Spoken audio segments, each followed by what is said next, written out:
Kemudian, lantas bagaimana? Apakah pertemuan Pak Prabowo dan Ibu Mega akan terjadi? Untungnya bumi masih berputar. Untungnya.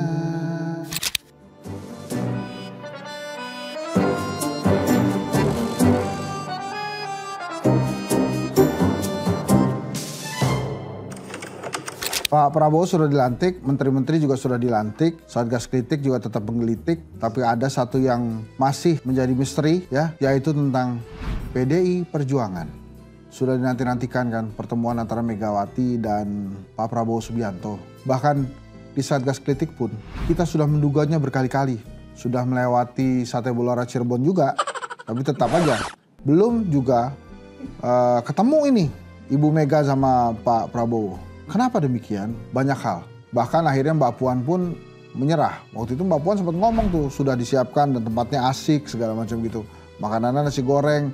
Kemarin Mbak Puan udah mulai bilang tuh, kami akan membantu, kami akan mendukung Pak Prabowo Subianto di parlemen walaupun tidak ada kader PDI Perjuangan yang masuk sebagai anggota kabinet. Kalau buat saya, itu sangat baik kalau PDI Perjuangan menjadi kekuatan yang tidak berada di dalam pemerintahan. Karena para aktivis-aktivis, kemudian akademisi yang sering memberikan masukan kritis itu harus punya teman di DPR, harus punya teman di parlemen, yaitu PDI Perjuangan. Selain itu juga PDI Perjuangan ini kan memang saya sudah sering sebut nih, DNA-nya kan DNA perjuangan ya. Dan biasanya itu selalu mendapat reward dari masyarakat. Nah, ditunggu juga tuh sampai pelantikan. Bahkan pertanyaan besarnya, apakah Bapak Budi Gunawan ini adalah representasi dari PDI Perjuangan? Tapi petinggi PDI Perjuangan mengatakan bukan. Pak Budi Gunawan mempresentasikan pribadi. Jadi dia ini memang secara profesional lah diajak ya oleh Pak Prabowo memimpin Menko Polhukam ya. Oh, Polkam. Karena hu-nya itu ada di Yusril ya. Oke. Jadi gitu teman-teman. Lantas bagaimana? Apakah pertemuan Pak Prabowo dan Ibu Mega akan terjadi? Gini sih kalau menurut saya ya. Kalau WhatsAppan sih mereka WhatsAppan ya. Tapi apakah kemudian akan bertemu di publik? Mungkin menunggu waktu yang tepat gitu ya, timingnya yang tepat. Tapi sampai hari ini memang pertemuan Ibu Mega dan Pak Prabowo itu tidak terjadi. Bu Mega juga nggak hadir sih di pelantikan. Kalau Bu Mega nggak hadir di pelantikan sih mungkin ya tebakannya karena ada Jokowi terus ada Gibran juga. Tapi semua fraksi PDI Perjuangan hadir. Ini gimana sih imbasnya sebetulnya buat Indonesia? Nggak apa-apa, bagus-bagus aja dan nggak usah dipaksa juga mereka ketemu, emangnya kita siapa maksa-maksa. Jadi biarin aja. Toh hari ini kabinet sudah terbentuk dan menurut saya, lagi kita ngomong ini, alat kelengkapan dewan lagi diomongin tuh. Kira-kira siapa aja yang masuk, siapa yang menjadi ketua komisi 1, 2, 3. Akan ada 13 komisi di DPR, jadi tambah 2, tadinya 11 jadi 13. Duanya itu nanti dicari oleh ibu produser ya. Oh, saya dikabari waktu episode yang lalu itu Lenggak Nengok Jakarta tuh yang nyanyi ternyata Andi Maria Matarata ya. Tapi emang ciptaan Gus Dur. Guru. Oh Gus Dur sih. Ciptaan guru ya. Guru Soekarno Putra. Oke. Kalau Kuta Bali siapa yang nyanyi? Andre Hehanussa. Ada yang mau ngasih tebakan lagi nggak? Hah? Ya. Kalau ini nih. Untungnya bumi masih berputar. Untungnya. Itu siapa yang nyanyi? Bukan Arie Untung, Bernadia. Oke, nah itu saya lanjutkan ya. Jadi nggak masalah Bu Mega dan Pak Prabowo belum ketemu. Nanti mereka akan bertemu pada waktunya sih.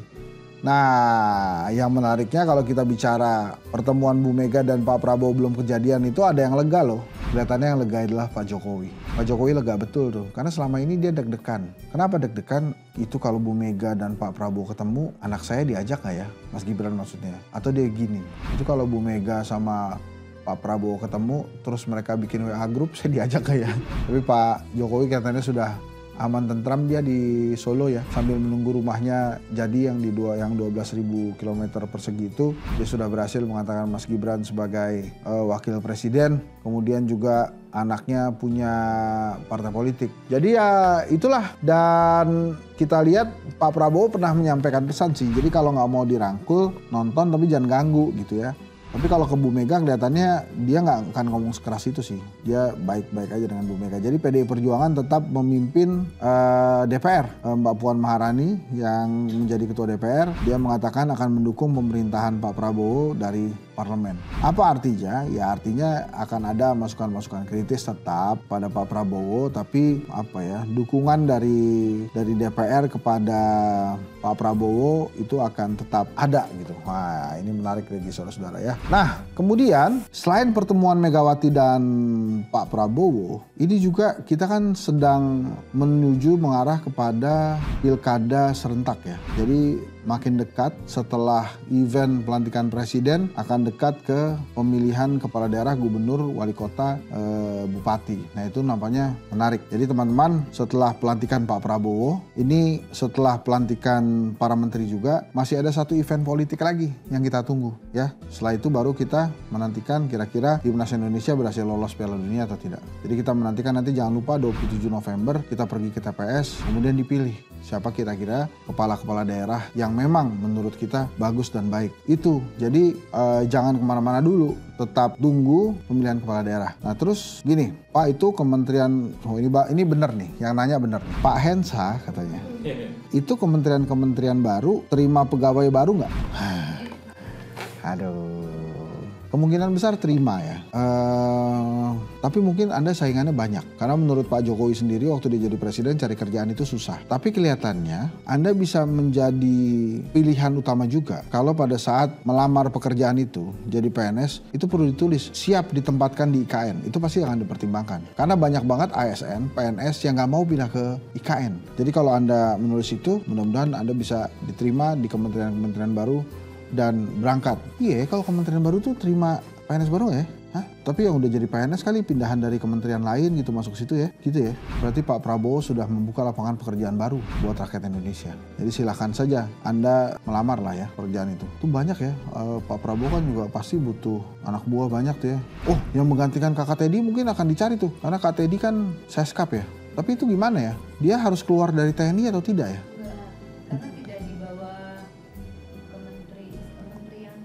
Oh, bukan menteri ya, bukan setingkat menteri seskap itu. Jadi memang dibuat bukan setingkat menteri ya. Ya itulah perkembangan baru. Sebelumnya kan Wamen waktu zaman SBY itu dibikin sama SBY buat karirnya ASN. Jadi setelah jadi dirjen, dia bisa jadi wakil menteri. Tapi sekarang dijadiin jabatan politik juga. Tapi ya itu tadi loh. Jadi kalau Kakak Teddy tidak perlu mundur dari TNI, dia tetap seskap, ya tetap seperti selama ini dia nemenin Pak Prabowo gitu ya.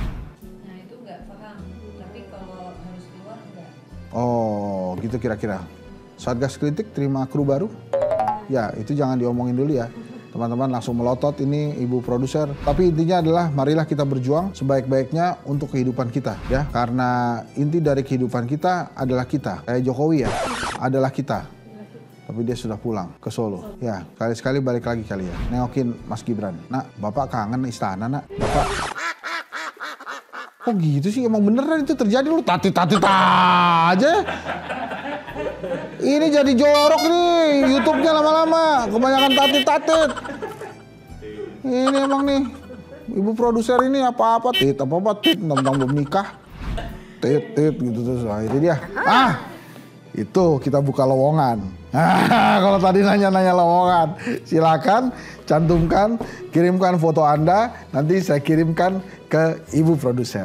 Syaratnya mudah, membahagiakan dia, juga membahagiakan orang-orang di sekitarnya, termasuk saya. Oke, teman-teman, terima kasih. Itu tadi Satgas Kritik bersama Hensa, Henry Satrio, hanya di TV One News setiap jam 19 waktu Indonesia Barat. Kalau tiba-tiba Anda menemukan kok Satgas Kritik yang baru belum ada, belum terbit lagi, nggak apa-apa. Karena memang kita sebagai Satgas Kritik ini sering sekali menguji kesabaran penonton kita. Jadi tetap bersabar. Assalamualaikum warahmatullahi wabarakatuh.